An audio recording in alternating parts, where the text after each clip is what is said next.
ஆவியுலகின் விதிகள் பிரார்த்தனை. இன்னொரு மனிதனுடைய ஆன்மீக வளர்ச்சிக்காக செய்யப்படுகின்ற பிரார்த்தனைதான் மிகவும் சக்தி வாய்ந்த பிரார்த்தனையாகும். மற்றவர்களிடம் தம்பட்டம் அடித்துக் கொள்வதற்காகவும், தாங்கள் உண்மையிலேயே கடவுள் பக்தி உடையவர்கள் என்று பிறருக்கு நிரூபிப்பதற்காகவும் மக்கள் பிரார்த்தனை செய்கின்றனர். பிரார்த்தனைகள் சுருக்கமாகவும் இனிமையாகவும் இருக்க வேண்டும். அதோடு நேர்மறையான, உண்மையான, முற்றிலும் தன்னலமற்ற உணர்வுகளை உள்ளடக்கியவையாக அவை இருக்க வேண்டும். பிரார்த்தனையின் நோக்கம் என்ன? ஆன்மீகத்தின் மிக முக்கியமான அம்சங்களில் ஒன்று பிரார்த்தனை. பிரார்த்தனை இல்லாமல் உங்களால் வளர முடியாது. மனித உடலுக்கு உணவு எப்படி அவசியமோ அதே போல ஆன்மாவுக்கு பிரார்த்தனை அவசியம். கடவுளின் ஆசீர்வாதத்தையும் பெறுவதற்காகவும், பூமியிலும் ஆவியுலகிலும் நாம் ஆன்மீக ரீதியாக முன்னேறுவதற்கான வலிமையையும் ஞானத்தையும் அவரிடமிருந்து பெறுவதற்காகவும் நாம் பிரார்த்தனை செய்ய வேண்டும். பூமியில் எதிர்மறை ஆற்றல் மிக வலிமையாக இருப்பதால் சரியான காரியங்களை செய்வது நல்ல ஆன்மாக்களுக்கு மேன்மேலும் கடினமாக ஆகிக் கொண்டே இருக்கிறது. எது சரி எது தவறு என்று பிரித்து பார்ப்பதில் நல்ல ஆன்மாக்களுக்கு எந்த பிரச்சனையும் இருப்பதில்லை. ஆனால் சபலங்களுக்கு உட்படாமல் இருப்பதற்குரிய வலிமை அவர்களுக்கு இல்லாமல் போவதால் தான் அவர்கள் தவறான தேர்ந்தெடுப்புகளை மேற்கொள்கின்றனர். எனவேதான் பிரார்த்தனை செய்ய வேண்டியது முக்கியமாகிறது. நம்முடைய ஆன்மீக அறிவை நடைமுறையில் செயல்படுத்துவதற்கு பிரார்த்தனை நமக்கு உதவுகிறது. அது நம் ஆன்மீக தசையை வளர்த்தெடுக்கிறது.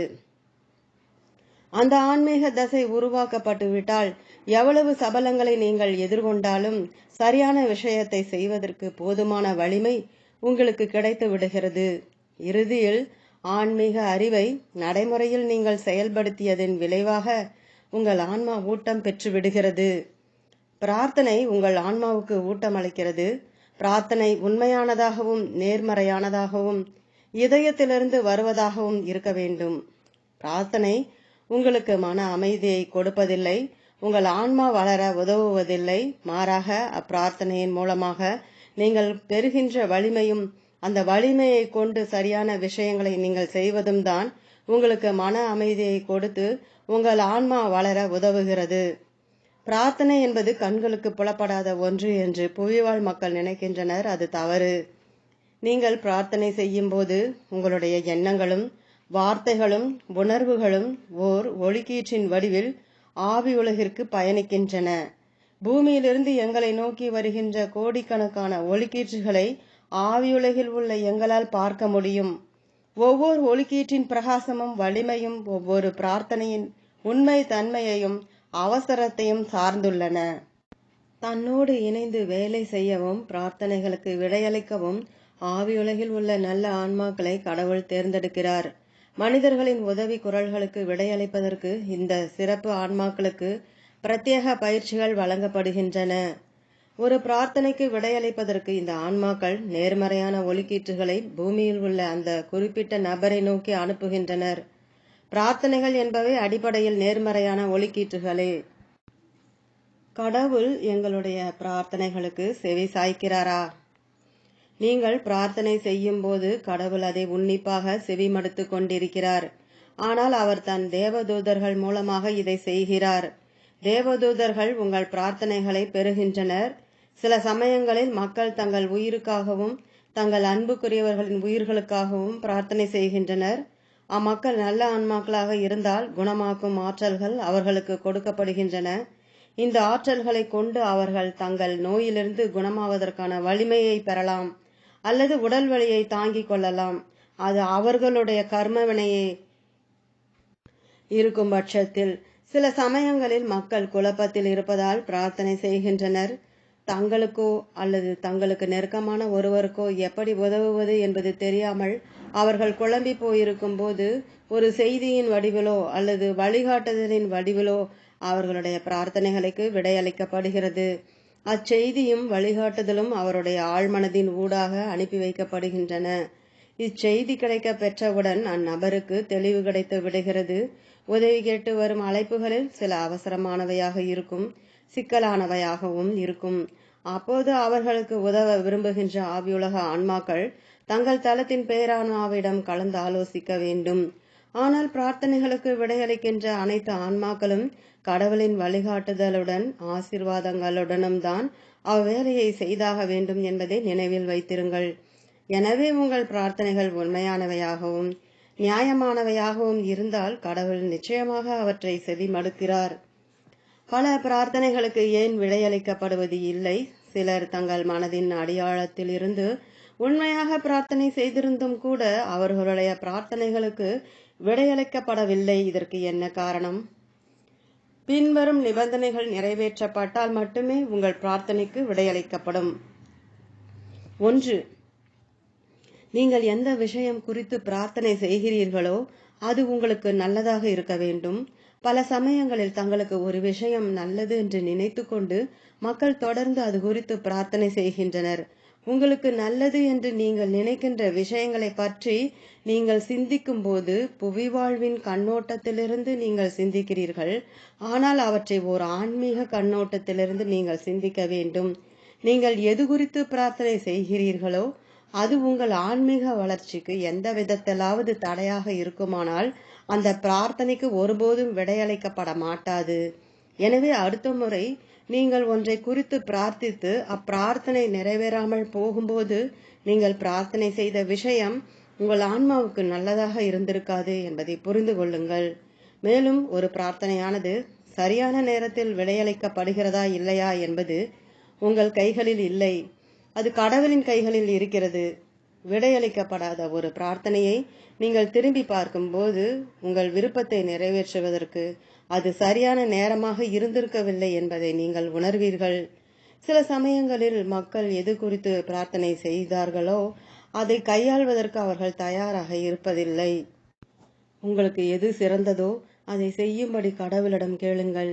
இவ்விதத்தில் உங்கள் வாழ்வில் எது நிகழ்ந்தாலும் அது உங்கள் ஆன்மீக வளர்ச்சிக்காகவே நிகழ்கிறது என்பதை நீங்கள் உறுதி செய்வீர்கள். உங்களுக்கு எது சிறந்ததோ அதை செய்யும்படி கடவுளிடம் நீங்கள் கேட்கும்போது எல்லாம் அறிந்திருக்கின்ற ஓர் உயர்ந்த சக்தியிடம் நீங்கள் உங்கள் வாழ்க்கையை ஒப்படைக்கிறீர்கள். அது ஒரு சரணாகதி பிரார்த்தனை ஆகும். 2. உங்கள் பிரார்த்தனை உண்மையானதாகவும் நியாயமானதாகவும் இருக்க வேண்டும். இது மிக மிக முக்கியமானது. உங்கள் பிரார்த்தனை உண்மையானதாக இருக்க வேண்டும். அது அரைகுறை மனதுடனோ அல்லது இயந்திரத்தனமாகவோ செய்யப்படக்கூடாது. உங்கள் பிரார்த்தனையில் உள்ள உண்மைத்தன்மையும் விசுவாசமும் தான் அதற்கு சக்தியை கொடுக்கின்றன. தேவதூதர்கள் உங்கள் பிரார்த்தனைகளுக்கு விடையளிக்கும் விதம் உதவி கேட்டு நீங்கள் விடுக்கின்ற குரலின் தூய்மையையும் உள்நோக்கத்தையுமே முழுக்க முழுக்க சார்ந்துள்ளது.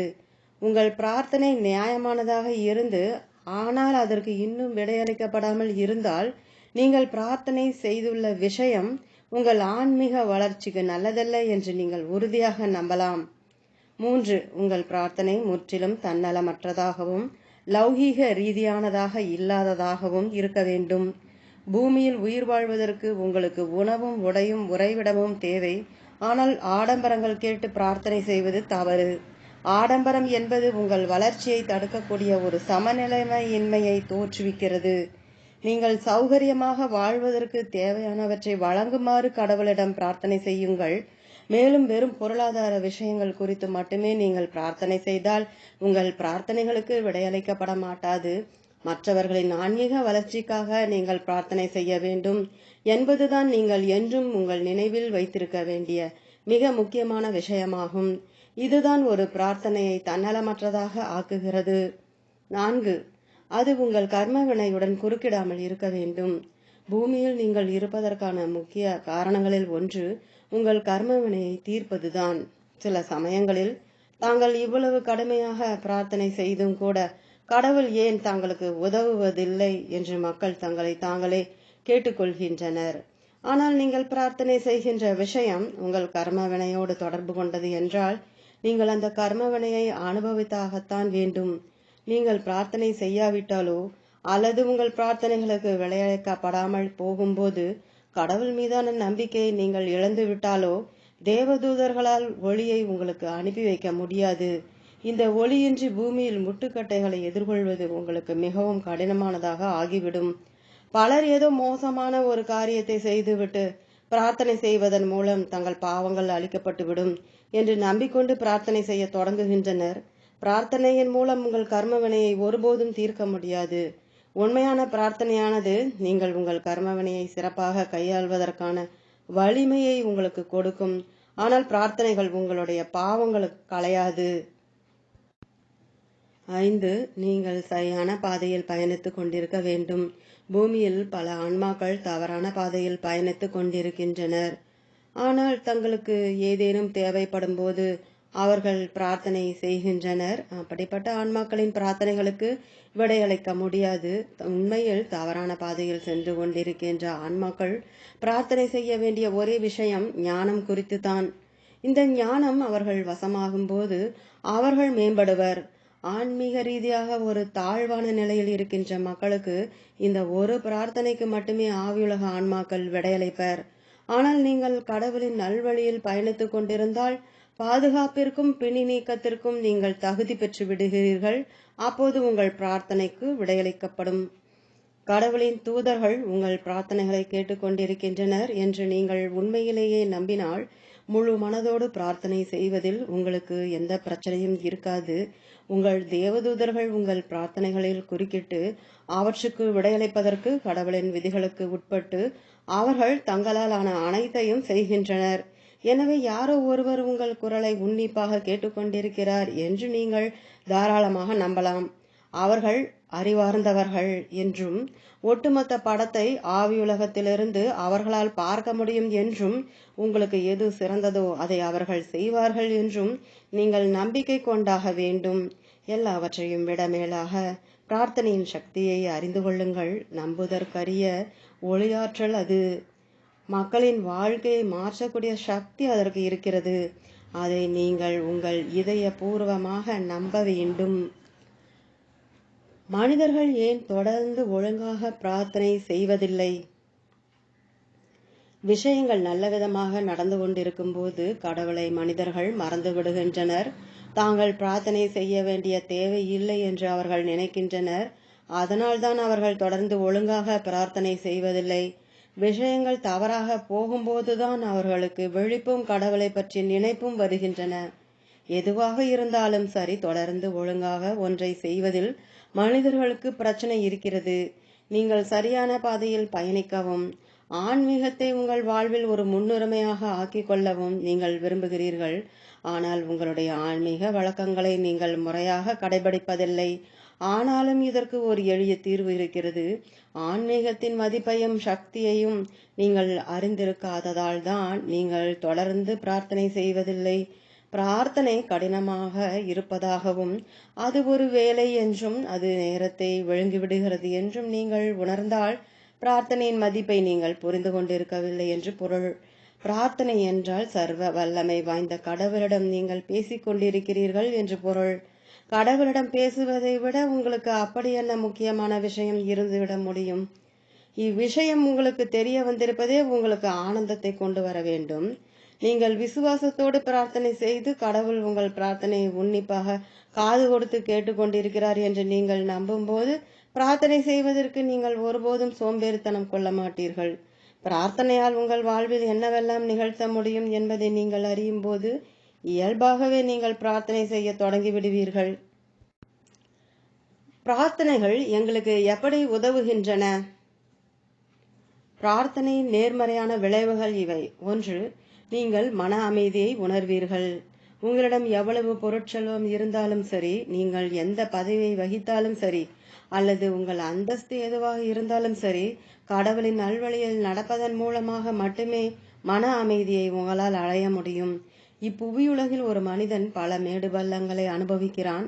ஆனால் பிரார்த்தனை உங்கள் வாழ்வின் ஒரு பகுதியாக ஆகும்போது நீங்கள் உங்கள் ஆழ்மனதை முடுக்கி விடுகிறீர்கள்.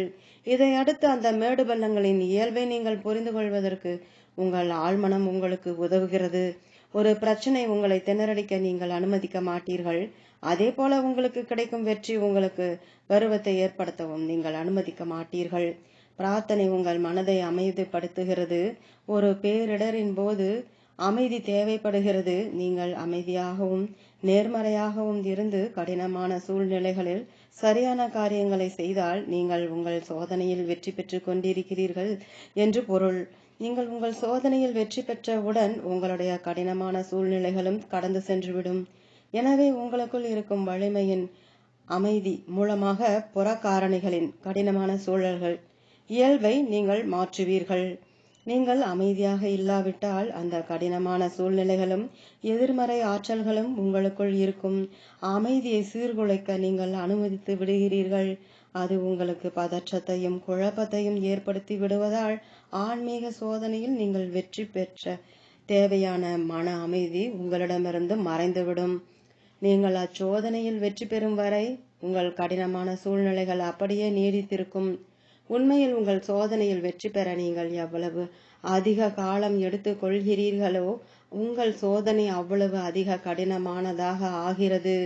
புற ஆற்றல்கள் உங்களுடைய உள்ளார்ந்த அமைதியை சீர்குலைக்க நீங்கள் அனுமதிப்பதால் தான் கடினமான சூழல்கள் மேலும் கடினமானவையாக ஆகின்றன. 2. உங்கள் அதிர்வுகள் மேம்படும். ஒவ்வொரு பிரார்த்தனைக்கும் ஒரு அதிர்வோ அல்லது ஒரு ஆற்றலோ உள்ளது. நீங்கள் பிரார்த்தனை செய்யும் போது உங்கள் பிரார்த்தனைகள் நேர்மறையான ஆற்றலை உருவாக்குகின்றன. இந்த நேர்மறையான அதிர்வுகள் உங்களையும் உங்களை சுற்றி இருப்பவர்களையும் குணமாக்குகின்றன. எனவே உங்களை சூழ்ந்திருக்கும் எதிர்மறை அதிர்வுகளை நீங்கள் களைகிறீர்கள். எதிர்மறையான மக்கள் உங்களை சூழ்ந்திருக்கும் போது அவர்களுடைய ஆற்றல் உங்களை பாதிக்கிறது, உங்களுடைய ஆற்றலை உறிஞ்சி விடுகிறது. எனவே எதிர்மறை ஆற்றல் கொண்ட மக்களிடம் எச்சரிக்கையாகவும் விழிப்போடும் இருங்கள். நீங்கள் எதற்கெடுத்தாலும் அச்சமும் கர்வமும் கோபமும் மனச்சோர்வும் கொள்பவராக இருந்தால் நீங்கள் உங்கள் சொந்த அதிர்வுகளை தாழ்த்துகிறீர்கள், உங்கள் ஆன்மாவை பலவீனப்படுத்துகிறீர்கள்.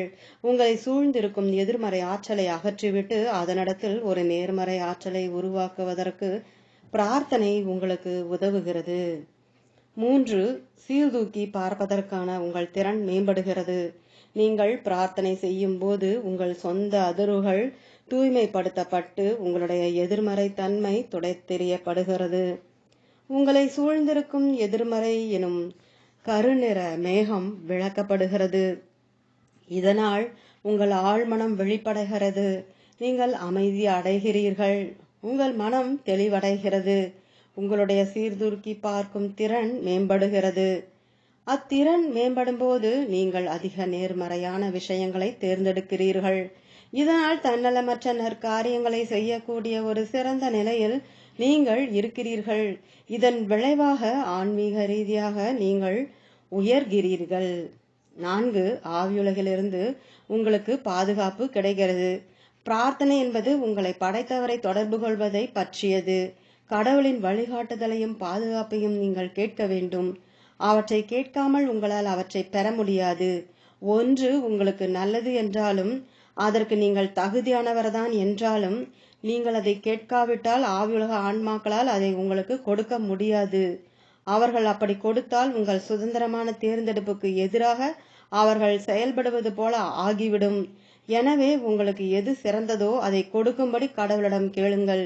நீங்கள் பாதுகாப்பை வேண்டும் போது ஆவியுலக ஆன்மாக்கள் உங்களிடம் அனுப்புகின்ற பிணி நீக்க ஆற்றல்கள் உங்களுடைய சொந்த பிரார்த்தனையால் ஏற்படுகின்ற நேர்மறை அதிர்வுகளோடு சேர்ந்து உங்களை சுற்றி ஒரு பாதுகாப்பு கவசத்தை உருவாக்கி எதிர்மறை ஆற்றல்களிலிருந்து உங்களை பாதுகாக்கின்றன. 5. நோய்க்கான ஒரு தீர்வு உங்களுக்கு கிடைக்கும். நீங்கள் நம்பிக்கையோடும் உண்மையோடும் பிரார்த்தனை செய்தால் அப்பிரார்த்தனையின் பிணி நீக்க சக்தியை கண்டு நீங்கள் ஆச்சரியப்படுவீர்கள். மருந்துகள் முக்கியம்தான், ஆனால் பிரார்த்தனையின் சக்திக்கு இப்பூவேலைகள் எதுவும் ஈடாகாது. பிரார்த்தனையின் சக்தியில் உங்களுக்கு நம்பிக்கை இருந்து குணமடைவதற்கான தகுதி உங்களுக்கு இருந்தால் நீங்கள் குணமாக்கப்படுவீர்கள். உங்கள் வெளிமனம் அமைதியாகவும் தெளிவாகவும் இருப்பதை உறுதி செய்யுங்கள். உங்கள் ஆழ்மனதை அதிகமாக திறக்க கற்றுக்கொள்ளுங்கள். நீங்கள் நலம் பெறுவதற்கு இது உதவும். 6. உங்கள் ஆன்மீக அறிவை நடைமுறையில் செயல்படுத்துவதற்கான வலிமையை நீங்கள் பெறுவீர்கள். ஆன்மீக அறிவை பெற்றிருப்பது மட்டும் போதாது, சரியான விஷயங்களுக்கும் தவறான விஷயங்களுக்கும் இடையேயான வேறுபாட்டை நீங்கள் அறிந்திருக்க கூடும். ஆனால் சபலத்திற்கு ஆட்பட்டு விடாமல் இருப்பதற்கும் சரியான தேர்ந்தெடுப்புகளை மேற்கொள்வதற்குமான வலிமை உங்களுக்கு தேவை. பிரார்த்தனை இதை செய்கிறது. உங்கள் ஆழ்மனதின் விருப்பத்தை நிறைவேற்றுவதற்கு தேவையான வலிமையை அது உங்களுக்கு கொடுக்கிறது. 7. நீங்கள் விசுவாசத்தை வளர்த்தெடுப்பீர்கள். நீங்கள் எந்த அளவு விசுவாசத்தோடு பிரார்த்தனை செய்கிறீர்கள் என்பது மிக மிக முக்கியம் என்பதை நினைவில் கொள்ளுங்கள். நீங்கள் விசுவாசத்தோடு பிரார்த்தனை செய்தால் உங்கள் பிரார்த்தனை சக்தி வாய்ந்ததாக இருக்கும். அப்பிரார்த்தனைக்கு நிச்சயமாக விடையளிக்கப்படும். இது நீங்கள் அதிக விசுவாசம் கொள்ள உதவும். சுழற்சி இவ்வாறு தொடரும். 8. பெல்லி சூனியம் செய்வினை போன்ற தீய மாந்திரீக சக்திகளிலிருந்து நீங்கள் பாதுகாக்கப்படுவீர்கள். பூமியில் அதிர்வுகள் மிக தாழ்ந்த நிலையில் இருப்பதற்கு காரணம் பல மனிதர்கள் பெல்லி சூனியம் செய்வினை போன்ற தீய மாந்திரீக சக்திகளில் ஈடுபடுவதுதான். இது கடவுளின் விதிகளுக்கு முற்றிலும் எதிரானது. ஏனெனில் இது ஒருவருடைய சுதந்திர தேர்ந்தெடுப்புக்கு எதிராக செயல்படுகிறது. அதோடு தனிப்பட்ட லாபங்களுக்காகவும் அடுத்தவரை கட்டுப்படுத்தவும் அவருக்கு தீங்கு விளைவிக்கவும் அவரை ஏமாற்றவும் இருளை அது பயன்படுத்துகிறது. அளவுக்கு அதிகமான எதிர்மறை ஆற்றல் தான் இந்த வகையான மாந்திரீகம். இந்த மாந்திரீகம் வழக்கத்தில் இருக்கிறது என்பதை நம்புவது உங்களுக்கு கடினமானதாக இருக்கலாம். இன்றைய தொழில்நுட்ப காலகட்டத்தில் இப்படிப்பட்ட விஷயங்கள் இருப்பது சாத்தியமில்லை என்று தர்க்க ரீதியான உங்கள் வெளிமனம் கூறக்கூடும். நாங்கள் பூமியில் இருந்திருந்தால் இதை நம்புவது எங்களுக்கும் கடினமாகத்தான் இருந்திருக்கும். ஆனால் இந்த தீய மாந்திரகம் ஆபத்தானது. ஆயிரக்கணக்கான ஆண்டுகளாக அது இந்த பூமியில் இருந்து வந்துள்ளது. இதை பற்றிய விழிப்புணர்வு மக்களுக்கு இருந்தால் பிரார்த்தனை மற்றும் நேர்மறை சிந்தனையின் மூலமாக அவர்களால் தங்களை பாதுகாத்து கொள்ள முடியும். இத்தகைய தீய மாந்திரீக வழக்கங்கள் அனைத்தும் கடவுளின் விதிகளுக்கு முற்றிலும் புறம்பானவை. பிரார்த்தனை எப்படி அபரிமிதமான ஒளியை உருவாக்குகிறதோ, தீய மாந்திரிகம் அளவுக்கு அதிகமான எதிர்மறை ஆற்றலை உருவாக்குகிறது. நீங்கள் இது குறித்து பயப்பட தேவையில்லை. ஆனால் இதை பற்றி நீங்கள் அறிந்திருக்க வேண்டும். இது போன்ற தீய சக்திகளிலிருந்து உங்களை பாதுகாத்துக் கொள்வதற்கு பிரார்த்தனை இன்றியமையாதது என்பதையும், எனவே ஒருவர் முற்றிலும் நேர்மறையாகவும் பயமின்றியும் இருக்க வேண்டும் என்பதையும் நீங்கள் புரிந்து கொள்ள வேண்டியது அவசியம். ஒருவர் எவ்வளவு நேரம் பிரார்த்தனை செய்ய வேண்டும்? நீங்கள் மணிக்கணக்காக பிரார்த்தனை செய்ய வேண்டியதில்லை. பிரார்த்தனைகள் சுருக்கமாகவும் உண்மையாகவும் இருக்க வேண்டும். நீங்கள் எவ்வளவு அதிக நேரம் பிரார்த்திக்கிறீர்களோ நீங்கள் அவ்வளவு அதிக புனிதமானவர் என்று நினைப்பது ஒரு தவறான கருத்தாகும். நீங்கள் சிறிது நேரம் மட்டும் பிரார்த்தித்தால் போதும். ஆனால் நீங்கள் அதை உண்மையோடும் தொடர்ச்சியாகவும் செய்ய வேண்டும். அப்போதுதான் பிரார்த்தனையிலிருந்து கிடைக்கக்கூடிய வலிமையை கொண்டு உங்கள் அன்றாட வாழ்வில் சரியான தேர்ந்தெடுப்புகளை உங்களால் மேற்கொள்ள முடியும். சிலர் நீண்ட நேரம் பிரார்த்தனை செய்ய விரும்புகின்றனர். அதில் தவறேதும் இல்லை. ஆனால் அது உண்மையான பிரார்த்தனையாக இருக்க வேண்டும். அவ்வளவுதான். பிரார்த்தனை செய்யும் போது உங்கள் மனம் அலைபாயாமல் இருக்கும்படி பார்த்து கொள்ளுங்கள். நீங்கள் பிரார்த்தனை செய்யும் போது ஆசுவாசமாகவும் ஒருமித்த கவனத்தோடும் மகிழ்ச்சியாகவும் இருங்கள். மனதில் பயத்துடன் பிரார்த்தனையில் ஈடுபடாதீர்கள். ஒருவர் பிரார்த்தனை செய்வதற்கு ஏதேனும் ஒரு வழிபாட்டு கூடத்திலோ அல்லது ஆலயத்திலோ இருக்க வேண்டியது அவசியமா? பிரார்த்தனை என்பது சடங்குகள் அல்லது சம்பிரதாயங்களை பற்றியது அல்ல. மக்கள் ஒரு குழுவாக இணைந்து தங்கள் ஆழ்மனங்களின் மூலம் அதிக நேர்மறையான ஆற்றலை உருவாக்குவதற்காக கட்டப்பட்ட இடங்களே இந்த வழிபாட்டு கூடங்களும் தலங்களும் ஆகும். மேலும் மக்கள் ஒரு குழுவாக இணைந்து பிரார்த்தனை செய்யும் போது அப்பிரார்த்தனையின் சக்தி அதிகரிக்கிறது. ஆனால் உங்களால் ஒரு வழிபாட்டு கூட்டத்திற்கு செல்ல முடியாவிட்டால் அது குறித்து குற்ற உணர்வு கொள்ளாதீர்கள். வீட்டில் இருந்தபடி பிரார்த்தனை செய்வதும் உதவிகரமாக இருக்கும். ஏனெனில் வீட்டில்தான் நீங்கள் உங்கள் நேரத்தின் பெரும்பகுதியை செலவிடுகிறீர்கள். எனவே அந்த இடத்தில் இருந்து பிரார்த்தனை செய்வது அங்கிருக்கும் அதிர்வுகளை தூய்மைப்படுத்துகிறது. ஆகவே வீட்டிலோ காரிலோ அலுவலகத்திலோ பள்ளிக்கூடத்திலோ அல்லது வேறு எங்கு வேண்டுமானாலும் நீங்கள் பிரார்த்தனை செய்யலாம். ஆனால் நீங்கள் வீட்டில் இருந்தபடி பிரார்த்தனை செய்யும் போது தினமும் ஒரு குறிப்பிட்ட இடத்தில் அமர்ந்து பிரார்த்தனை செய்ய முயற்சி செய்யுங்கள். அந்த இடத்தை உங்கள் கோவிலாக ஆக்கிக் கொள்ளுங்கள். வழிபாட்டு பொருட்களை கொண்டு வழிபடுவதற்கு பதிலாக வலிமையான விசுவாசத்தையும் தூய்மையான நோக்கத்தையும் கொண்டு பிரார்த்தனை செய்யுங்கள். உங்கள் பிரார்த்தனை தான் உங்கள் வழிபாட்டு கூடத்தை உருவாக்குகிறது. ஒரு வினோதமான விஷயத்தை நாங்கள் இங்கு உங்களுடன் பகிர்ந்து கொள்ள விரும்புகிறோம்.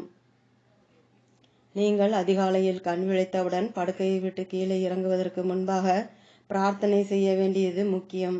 அதாவது உங்கள் பாதங்கள் நிலத்தை தொடுவதற்கு முன்பாக நீங்கள் பிரார்த்திக்க வேண்டும். அப்போதுதான் உங்களுடைய ஒளி ஆற்றல் தளம் அந்த முதல் காலை பிரார்த்தனையை கிரகித்து கொண்டு அன்றைய நாள் முழுவதும் அதை தக்க வைத்துக் கொள்ள முடியும். உங்கள் பாதங்கள் நிலத்தை தொட்டவுடன் உங்கள் பாதுகாப்பு நிலத்திற்குள் உறிஞ்சப்படுகிறது. ஏனெனில் பூமியின் அதிர்வுகள் எதிர்மறையானவை. உங்கள் பாதங்கள் நிலத்தின் மீது படுவதற்கு முன்பாக உங்கள் பிரார்த்தனையானது உங்களை சுற்றி ஒரு பாதுகாப்பு கவசத்தை உருவாக்குகிறது. உங்கள் பிரார்த்தனையால் உருவாக்கப்படுகின்ற சக்தி வாய்ந்த அதிர்வு அன்றைய நாள் முழுவதும் உங்கள் ஒளியாற்றல் தளத்தில் தக்க வைத்துக் கொள்ளப்படுகிறது. நீங்கள் உங்கள் நாளை இவ்விதத்தில் துவக்க வேண்டியது முக்கியம். அதே போல இரவில் நீங்கள் தூங்குவதற்கு முன்பாக பாதுகாப்பும் மன அமைதியும் வேண்டி பிரார்த்தனை செய்யுங்கள். உங்களுடைய ஒளியாற்றல் தளம் அந்த பிரார்த்தனையையும் தக்க வைத்துக் கொள்ளும். தினமும் நாள் முழுவதும் சிறு சிறு பிரார்த்தனைகளை செய்யுங்கள். அவை உண்மையான பிரார்த்தனைகளாக இருக்கட்டும். அவசரப்படாமல் மெதுவாக பிரார்த்தியுங்கள். ஒவ்வொரு வார்த்தையையும் உண்மையிலேயே உணர்ந்து கூறுங்கள். கடவுளிடம் நீங்கள் என்ன கூறி கொண்டிருக்கிறீர்கள், எதை கேட்டு கொண்டிருக்கிறீர்கள், உங்களுக்கு எதை செய்யும்படி அவரிடம் வேண்டுகிறீர்கள் என்பதை புரிந்து கொள்ளுங்கள். பிரார்த்தனைகள் தன்னலமற்றவையாக இருக்க வேண்டும் என்பதை எப்போதும் நினைவில் வைத்திருங்கள். இன்னொரு நபரின் ஆன்மீக வளர்ச்சிக்காக செய்யப்படுகின்ற ஒரு பிரார்த்தனை தான் மிக அதிக சக்தி வாய்ந்த பிரார்த்தனை ஆகும். உங்களுக்கு பாதுகாப்பையும் அமைதியையும் வழங்கக்கூடிய ஒரு சிறிய எளிய பிரார்த்தனை இது. ஆவியுலகில் எந்த மதமும் கிடையாது என்பதை நினைவில் கொள்ளுங்கள். எனவே பின்வரும் பிரார்த்தனையை யார் வேண்டுமானாலும் கூறலாம். இப்பிரார்த்தனை தினமும் 3 வேளைகள் செய்யப்பட வேண்டும். ஒவ்வொரு முறையும் 3 தடவை அது கூறப்பட வேண்டும். என் அன்புக்குரிய இறைவா, அனைத்து தீமைகளையும் தவிர்க்க தயவு செய்து எங்களுக்கு உதவிடுக. தீய சக்திகள் அனைத்திலிருந்தும் எங்களை காத்தருள்க. தயவு செய்து எங்களை உன் கரங்களில் ஏந்தி வழி நடத்திடுக. எங்கள் இறைவா, நாங்கள் உன்னுடையவர்கள். நாங்கள் எப்போதும் உன்னுடையவர்களாகவே இருப்போம். என்றென்றைக்கும் உன் ஆசீர்வாதம் எங்களுக்கு கிடைத்திடும் விதத்தில், உன் ஒருவரால் மட்டுமே வழி நடத்தப்படும் விதத்தில், உன் உதவி மட்டுமே எங்களுக்கு கிடைக்கும் விதத்தில் எங்களை நிரந்தரமாக உன்னுடனேயே வைத்திடுக. சர்வ வல்லமை வாய்ந்த இறைவா, உனக்கு என் நன்றி. இப்பிரார்த்தனையில் நான் என்ற வார்த்தை இல்லை. ஏனெனில் நாம் நம்முடைய குடும்பத்திற்காகவும் நண்பர்களுக்காகவும் பூமியில் உள்ள நல்ல ஆன்மாக்களுக்காகவும் பிரார்த்தனை செய்ய வேண்டியது முக்கியம். தயவு செய்து எங்களை உன் கரங்களில் ஏந்தி வழிநடத்திடுக என்ற வரி கடவுளிடம் நாம் மனமுவந்து சரணாகதி அடைகிறோம் என்பதை உணர்த்துகிறது. நாம் நம் சொந்த விருப்பத்தின் பேரிலும் முழு விசுவாசத்துடனும் கடவுளின் கைகளில் நம்மை ஒப்படைக்கிறோம். பிரார்த்தனை போன்ற ஒரு நேர்மறையான விஷயத்தில் தீமை என்ற வார்த்தை ஏன் குறிப்பிடப்பட்டுள்ளது என்று நீங்கள் கேட்கக்கூடும்.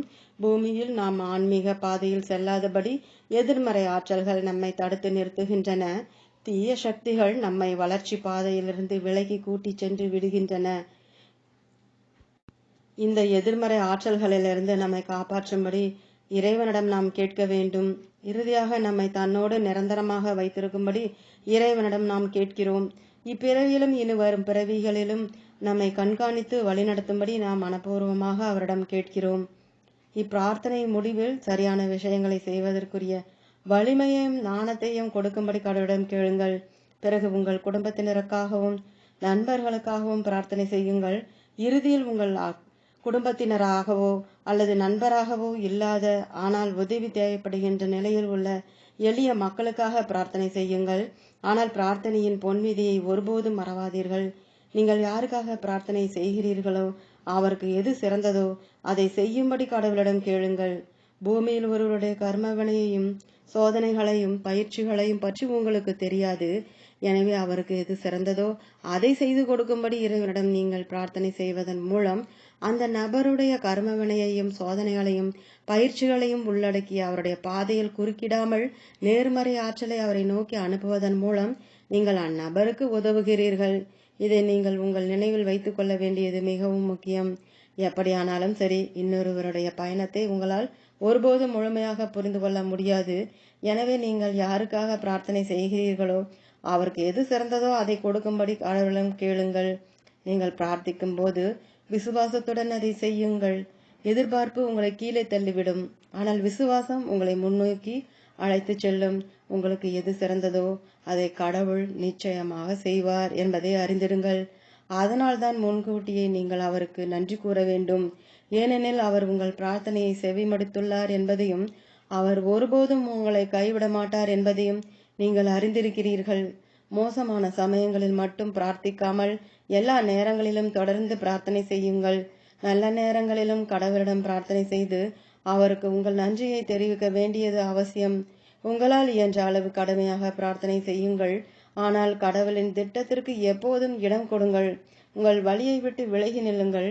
சொர்க்கம் உங்களுக்கு உதவ அனுமதியுங்கள். ஓம் தொடரும்.